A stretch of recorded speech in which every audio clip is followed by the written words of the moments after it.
Greetings all. Thanks to Top Sport doing race preview. We're going to look at Rose Hill tomorrow. And first of all, race 7, the Yes Stakes over the 1300. Bit of a follow-up to the Everest and named after the previous year's Everest winner, hence the Yes Stakes. And got Mark Roden on the line to have a chat about it. How you going, Mark? Good, thank you, Mark.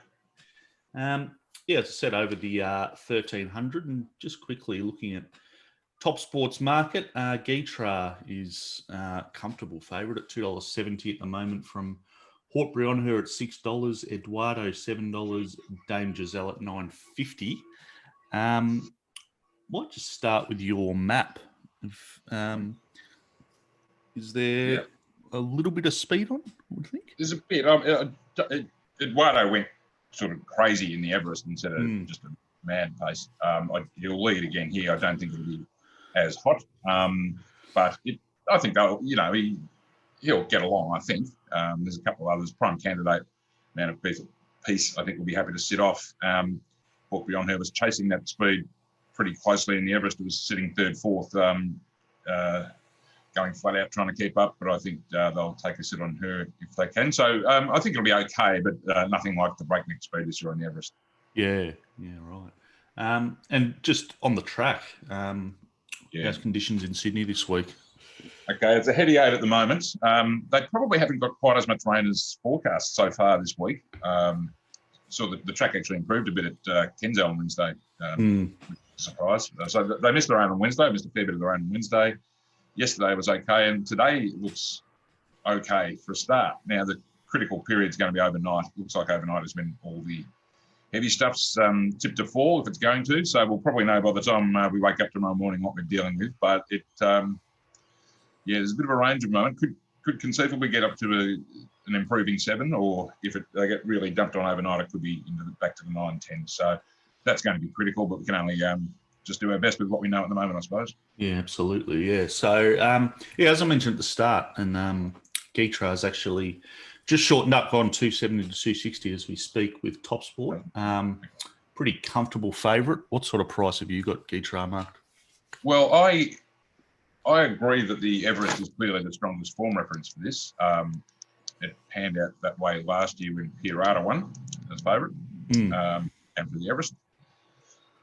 I've got the two from the Everest, or the two main ones from the Everest, in my opinion, Gytrash and Hort Brion-Her much closer together. I thought there wasn't a great deal between them at the line, and Hort Brion-Her was, as I mentioned when talking about the map, chasing that murderous speed and fought on really well, I thought.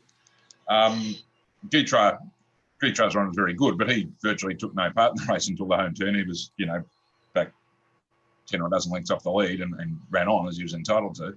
Yeah. But I don't think there was really much between the runs on merit. Gytrash started a fair bit shorter. Maybe that'll have an impact on tomorrow's price as well, no doubt. But I just think I've actually marked them pretty close together around 370-ish. Standouts just come out as well. Sorry, I should miss that. I had the other two, didn't have standout. It won't make a huge difference anyway. But I've got them around the 370 mark, 370, 380 mark, equal favourites. So I'll definitely be on Hort Brion-Her because of that. I think Gytrash's unproven at 1300. Hort Brion-Her will have no problem with it. Gytrash's also, he's one on soft, but in much weaker grade. If it is get down to a 9 or 10, I don't know. I'd want to be taking a very short price about him. Hort Brion-Her's not really proven on it either, but you are getting a bit of a premium price-wise with her. That's the difference. So that's my reasoning. I think, I think they should be much closer together than they are. So that's why I'll be going with Hort Brion-Her. Yeah, sounds like the values of Hort Brion-Her, as I mentioned, $6 with Top Sport at the moment. So, if you're going to be on 370, I think you said, then, good price to jump in at. Eduardo $6.50, Dame Giselle $9. Any others in the field that you've got anywhere close? I don't like either of them. I mean, Eduardo loves the soft, so that'll be a tick for him. No matter how much rain they get, it's going to be soft at least, so that'll suit him. It could happen that it's a leader bias, or some advantage to leading, which would bring him into it. I just think he's a risk at 1300 with any pressure. Okay. obviously he's not going to be going as hard as he did and faulting up as in the Everest, but I think he'll. Yeah, I wouldn't really be keen on backing him at 1,200 in this class, to be honest. I think 1,300 will see him out. Dame Giselle, I don't know about her in the wet. I think she's got a placing in 2-year-old company, which doesn't really tell us much. And yep. I mean, the sprinting 3-year-old fillies were deplorable, really. They're nowhere near.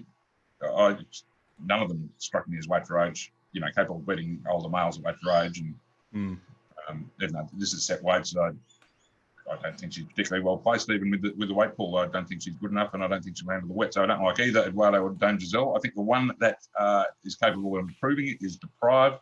Yep. He ran second to Pirata in this last year. If Eduardo does run them along a bit, that'll suit him. I think the inside draw, he will be a plus. I don't think you really want to be swooping tomorrow, so he will have a bit of traffic to negotiate because he gets back, but the inside draw will be a plus. And I think a double figure odds is the one I'd be looking to save on. Yeah, $12 with Top Sport at the moment. So, yeah, it looks like a couple at value there to have a bit of a go at. Yeah, I just hope there were no scratchings yesterday, then 2 first thing this morning. Now we've got 3 scratchings. I hope it doesn't fall away. You'd think with $1 million on the table, it shouldn't fall away too much. But yeah, hopefully that's it for the scratchings. We get the 10 of them going around, and it shouldn't be too bad a race. Good stuff. All right, thanks for that. We're going to jump over and have a look at the other big race tomorrow, the Golden Eagle. So thanks for that, Mark. No problem at all.